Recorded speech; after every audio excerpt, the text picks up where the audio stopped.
வணக்கம் பானு.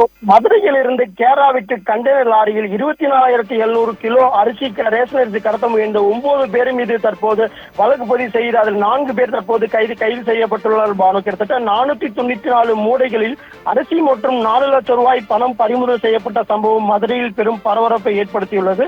மதுரை மண்டல குடிமைப் பொருள் வழங்க குற்றப்புலனாய்வுத்துறை சார்பாக மதுரை மாவட்டம் மேல அனுப்பானடி புறக்காவல் நிலையம் அருகே உணவுப் பொருள் கடத்தல் தடுப்பு சம்பந்தமாக வாகன சோதனை இந்த தினம் நடைபெற்றது. அப்போது அவ்வழியாக சந்தேகப்படும்படியாக வந்த TN05BK7113 என்ற பதிவெண் கொண்ட கண்டெய்னர் லாரியை சோதனை செய்து பார்த்தபோது அது கிட்டத்தட்ட ஒரு மூடையில் 50 கிலோ என்ற வீதம் கிட்டத்தட்ட 494 சாக்குகளில் ரேஷன் அரிசிகள் கிட்டத்தட்ட 24,700 கிலோ ரேஷன் அரிசியில் கடத்தப்பட்ட சம்பவம் தெரிய வந்துள்ளது பானு. இதனையடுத்து கண்டெய்னர் லாரியில் வந்த கண்டெய்னர் லாரியின் பின்னால் வந்த காரை சோதனை செய்தபோது அதில் 4 லட்சம் ரூபாய் பணமும் இருந்தது. இதனையடுத்து ரேஷன் அரிசி முறையில் அடைத்து கேரளாவில் கடத்த முயன்றதாக அரிசி உரிமையாளரான மதுரை மேல அனுப்பாடியை சேர்ந்த கதிர்வேல், கன்னியாகுமரி மாவட்டத்தை சேர்ந்த முருகதாஸ், சிஜி, ஜோசுவா, அவின்சா உட்பட 9 பேர் மீது தற்போது வழக்கு பதிவு செய்யப்பட்டுள்ளது பானு.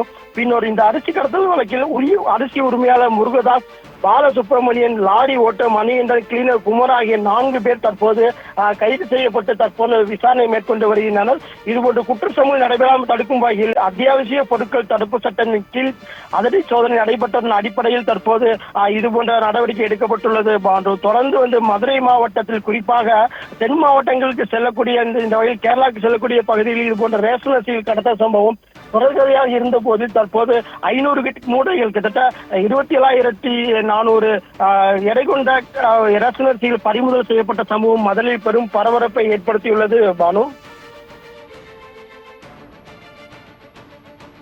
மதுரையிலிருந்து கேரளாவிற்கு கண்டெய்னர் லாரியில் 24,700 கிலோ ரேஷன் அரிசி கடத்த முயன்ற இந்த சம்பவத்தில் 4 நபர்களை குடிமைப்பொருள் வழங்கல் துறை அதிகாரிகள் கைது செய்யப்பட்டிருக்கிறார்கள். இது தொடர்பாக 9 பேர் மீது வழக்கு பதிவு செய்யப்பட்டிருக்கிறது. தொடர்ந்து அந்த கைது செய்யப்பட்டவர்களிடம் விசாரணையானது துரிதப்படுத்தப்பட்டிருக்கிறது.